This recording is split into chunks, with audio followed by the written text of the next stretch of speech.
Yuki Tsunoda's arrival in Red Bull may have upset a few parties, including the lead driver of the team, Max Verstappen, as well as the special advisor, Helmut Marko. The fact that the veteran Austrian is yet to speak on the matter with Yuki and gave diplomatic responses to the press only goes to show that he's not too happy with the way things have unfolded. But can this pressure deteriorate to a point where Yuki will fold on his home GP? And more importantly, what does the future hold for the Japanese driver in Red Bull? One of the greatest bombshells in 2025 has been dropped by Red Bull as the Austrian team decided to swap their drivers just 2 races into the season. Whether that will result with a fruitful season, time will tell, but there are obviously many sides who are left dissatisfied with how this entire scenario played out. One of them is Max Verstappen, who liked an Instagram post in which the former F1 driver Van der Garde says that the panic mode button was turned too early in Red Bull and they should have given Lawson at least an opportunity in Suzuka. When being asked about whether this is his stance as well and whether the like on the post came accidentally, Verstappen went on to say, "I liked the post, so that says enough, right? It wasn't a mistake. That happens sometimes when you click on something."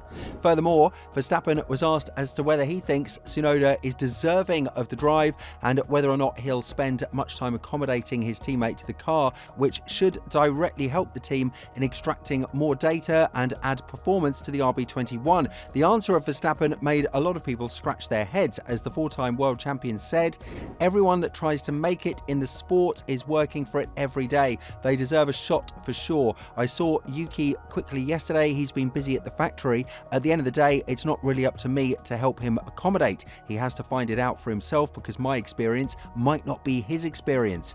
Max didn't want to comment on this any further because of the situation that his team is currently in, but we know from the words of Helmut Marko that the 4-time world champion is not the happiest with where the team is heading. Instead of working on the car and trying to find viable solutions for Verstappen, Red Bull is focused on trying to find a second driver who will be able to extract as much performance from the second car in some kind of miraculous way. It's not that the approach is wrong. The team does need 2 cars up front, but when you know that the problem lies with the challenger, then changing drivers after 2 races is just going to create chaos and nothing else. Nevertheless, that story is now ended and Tsunoda will have until the end of 2025 to prove that he is the right fit for Red Bull and keep his seat alive. But according to the Japanese driver, despite all of the praise he's received from Marko on the social media platforms, he's yet to call him in person.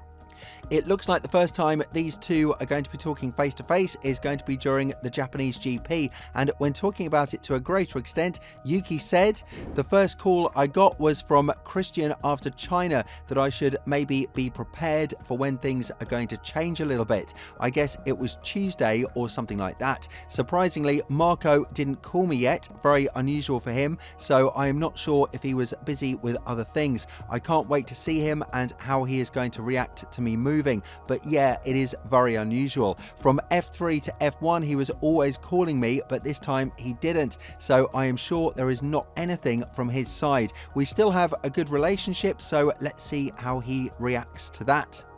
Whether or not the actions of Marko are deliberate, time will tell, but one thing is for sure, the veteran Austrian is standing with Max on this matter. The 4-time world champion will have an extremely hard path moving forward with Red Bull because the team is running out of options when it comes to testing the cars and extracting as much data as they can in order to make it competitive. Right now, Red Bull stands as a one-man team until Tsunoda proves otherwise, but with all this in mind, the Japanese driver wants the added pressure from the media as he eyes a podium finish on his debut.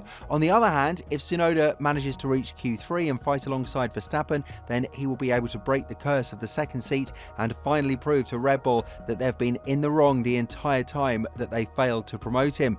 A lot is at stake for him too, because if he fails to deliver on this stint in 2025, then the situation is crystal clear. We are going to have an immense decline in the interest from teams like Cadillac, who are considered very strong candidates to sign Tsunoda.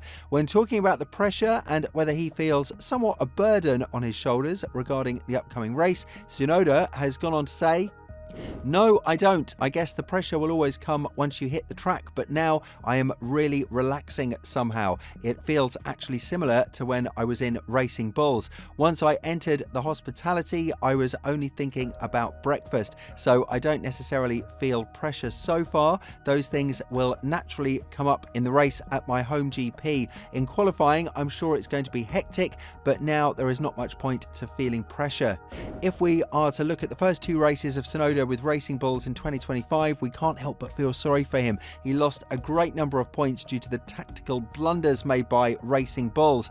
The Faenza-based squad could have easily led the midfield if they called the right shots, which only gives us a lot of hope that with the proper strategy from Red Bull, Tsunoda will propel the team back in the top three and help them maximise the performance of the car to its fullest. What gives us a lot of hope is that Tsunoda's tests with the RB21, ones that have been conducted on the simulator only, have been nothing but positive. Of course, these are the tests that Lawson has undergone as well and gave a positive verdict to, only for him to step in the car and see that it's definitely a different beast to tame. But even though Yuki stated that the car doesn't feel as natural as the V-Carb one, he also went on to say that he recognised these challenges and that he's already working on the setup in order to make sure that he'll have a smooth gliding experience in Japan. Further elaborating on this, Tsunoda said, "I have confidence. I am not saying I have the confidence that I can perform straight away like Max, but I have confidence that I can do something different, hopefully, compared to other drivers that will be in the car. If I didn't have the confidence, I wouldn't be wearing the Red Bull clothing. I would have stayed in Racing Bulls." In the simulator, obviously it's not fully correct in terms of the trickiness of the car, but at least it didn't feel crazy tricky. I can feel what the drivers mentioned about the instability or lack of driving confidence. I did multiple setups that I wanted to try to make it better, and those 2 days seemed pretty productive. I know what kind of direction I want to start, and it seems to be a good baseline in terms of overall performance. Be that as it may, pressure piles up against Tsunoda's future in Red Bull, and with all this in mind, one question arises: what waits for Red Bull in case this doesn't work out? For Tsunoda, we can say that his career will be in great jeopardy, but Red Bull might not be able to find a solid suitor for the second seat in a long time. Even if they're to rush the promotion of Arvin Lindblad and put him directly in the RB22, the 2026 challenger, it would be a far-fetched scenario in terms of scoring the results that they would potentially want compared to Verstappen. The Suzuka GP will be the first one in which a lot can go wrong for Red Bull. If Lawson somehow outperforms Tsunoda on both qualifying and racing, then it's definitely proof that the car has some negative traits that, regardless of the driver in it, need to be fixed as soon as possible. With all this in mind, do you think that Verstappen and Marko are really opposing this from the bottom of their hearts? Let us know in the comments below, and once you do that, make sure to check out the video that's appearing on your screen right now.